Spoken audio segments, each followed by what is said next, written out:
La nueva serie de Netflix, Eric, gira en torno a la desaparición de un niño de 9 años, Edgar Anderson, y su final, que al final se termina revelando qué es lo que ocurre con este joven. Edgar desaparece al comienzo del primer episodio de Eric, dejando a sus padres desesperados por encontrarlo, mientras Casey Anderson busca caminos comunes, como carteles de personas desaparecidas o incluso recompensas. Vincent cree que el títere que diseñó su hijo lo ayudará a regresar a casa, aunque la medida de este cada vez se vuelve más inestable a medida que la serie avanza, aunque decir que no estaba totalmente equivocado con este enfoque. Mientras que los Anderson lidian con el trauma de perder a su hijo, el detective Michael Droid se hace cargo del caso. La desaparición de Edgar tampoco es la única investigación que pesa sobre el droid. El hijo desaparecido de los Anderson empuja al detective a regresar a otro caso algo más antiguo de personas desaparecidas.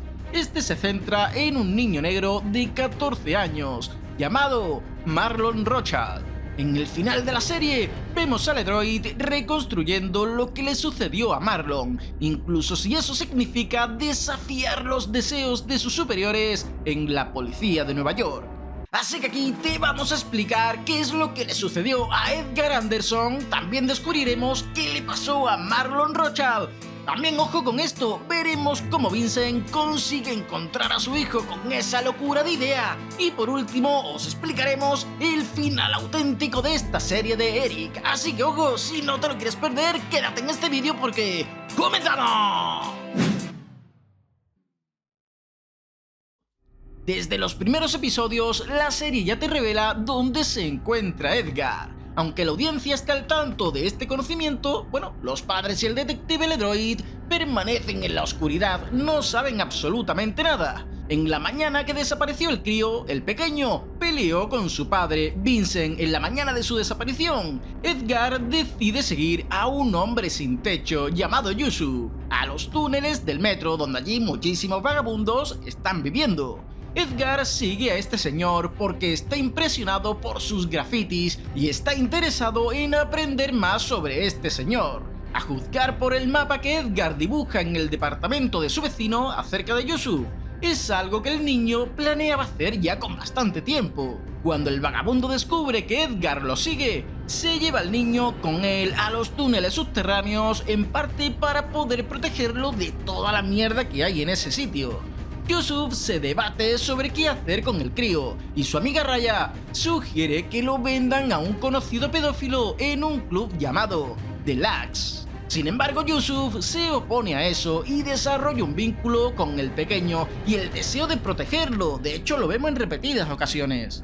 Sin embargo, devolverlo a sus padres podría causarle problemas a Yusuf, a pesar de que Edgar, fue quien lo buscó. Por lo que casi al final de la serie, Yusuf ya sabía que iba a intercambiar al crío por esa recompensa económica que pusieron los padres de Vincent. Pero la publicación de su imagen por parte de la policía de Nueva York, impide seguir adelante, ya que no quería arriesgarse que lo cogiesen y lo metieran preso. Y después de que la policía de Nueva York asaltara toda esta colonia que había en el metro, túneles subterráneos, le encarga a esta media socia que tenía, Raya, que escape a través de los túneles con el pequeño.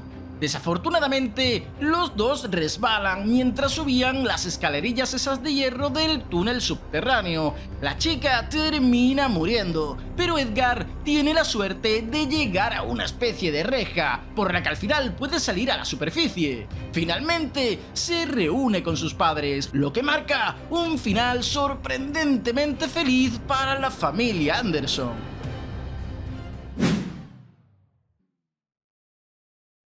Los Anderson pueden tener un feliz reencuentro al final de la serie, pero la madre de Marlon Rothschild, Cecil, no es tan afortunada. Las desapariciones de Edgar y Marlon resultan no estar relacionadas, pero el detective Ledroid logra resolver el último caso a pesar de la interferencia de sus superiores de la policía de Nueva York. Y es que resultaba que otros policías, tenían buenísimas razones para mantener el caso de Marlon sin resolver.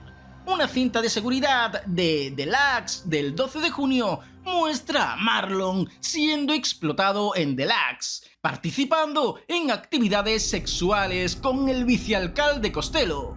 Mientras que estaban ahí al lío, los interrumpieron los agentes de la policía de Nueva York que agredieron físicamente a Marlon ante la cámara y finalmente lo mataron a golpes en el callejón de detrás de Deluxe.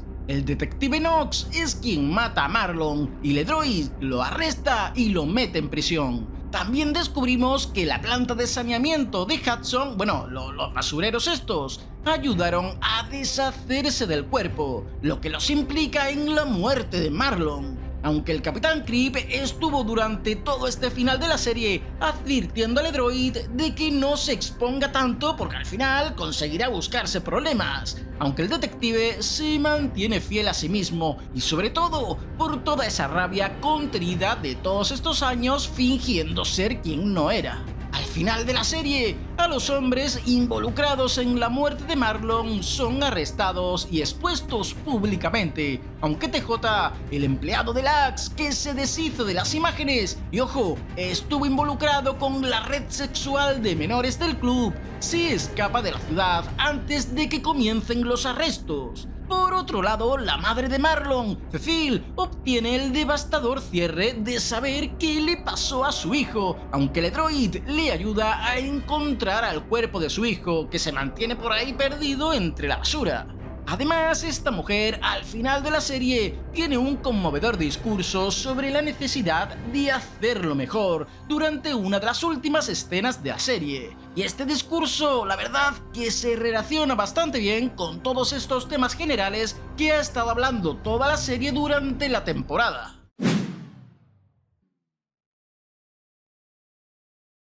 El pequeño Edgar no regresa inmediatamente a casa después del asalto a los túneles del metro, y esto lo hace principalmente gracias a su padre Vincent, ya que las acciones de este cierran el círculo de la historia en el episodio 6 de Eric, cuando Vincent se disculpa públicamente vestido como el mismo títere que diseñó su hijo. De esta manera, Eric realmente vuelve a reunir a Edgar y Vincent. La pareja puede reconciliar su relación utilizando su interés compartido en crear personajes, e incluso la sugerencia de Vincent con echarle una carrera a Edgar hasta llevar a casa lo conectan con el comienzo de la historia, aunque aquí finalmente vemos como Vincent se deja ganar a su hijo, mostrando que aquí acaba de comenzar su cambio.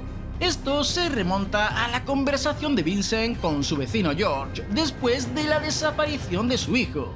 George le dice a Vincent que se parece muchísimo a su padre, que nunca le dejó ganar en nada. El hecho de que Vincent lo haga al final de la serie muestra su voluntad de aceptar sus defectos y, como digo, poder empezar ese cambio. Y aunque es demasiado tarde para poder arreglar su matrimonio, porque ya está completamente en la mierda, bueno, ya sabéis que su mujer está embarazada de su amante, pero aún así parece estar abordando su adicción y reparando su relación con su hijo.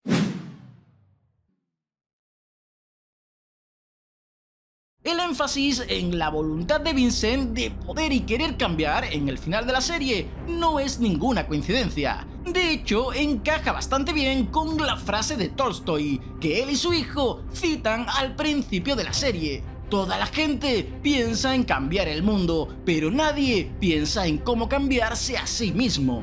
Vincent repite esto durante su petición a Edgar para que vuelva a casa y resume bastante bien los temas generales de Eric. Para Vincent, cambiarse a sí mismo significa reparar sus relaciones y abordar sus partes tóxicas, como por ejemplo ir a rehabilitación, disculparse con su familia o incluso terminar confrontando hasta su propio padre con el miedo que le tenía. Por supuesto, el discurso de Cecile hace eco de la cita de Tolstoy, al pedirle a la sociedad que lo haga mejor. También exige un cambio. Cecile pasa gran parte de la serie lamentándose de la poca atención que ha recibido la desaparición de su hijo, probablemente porque era negro. El asesinato de Marlon es encubierto e ignorado, y la única forma de evitar que ocurran tales tragedias es que las personas realicen cambios en su comportamiento y mentalidad. Y el detective Ledroid es prueba de ello, ya que su voluntad de aceptar su ira e ir en contra de la corriente es lo que finalmente consigue justicia para Marlon. Y no es casualidad que el arco del personaje de Ledroid encarne mejor que nadie esta cita de Tolstoy. Ledroid se cambia a sí mismo al final de la serie y también demuestra cómo hacerlo puede provocar un cambio en la sociedad. Como dice Tolstoy, cambiar el mundo. Se necesita coraje para luchar contra su corrupto departamento de policía, pero Ledroid sabe que es lo correcto. Probablemente evite que ocurran tragedias similares, y todo se remonta a su viaje personal. A través de la historia de Vincent y Ledroid, Eric anima a los espectadores a dar el primer paso hacia el cambio y hacerlo mejor, incluso si su impacto parece pequeño al principio.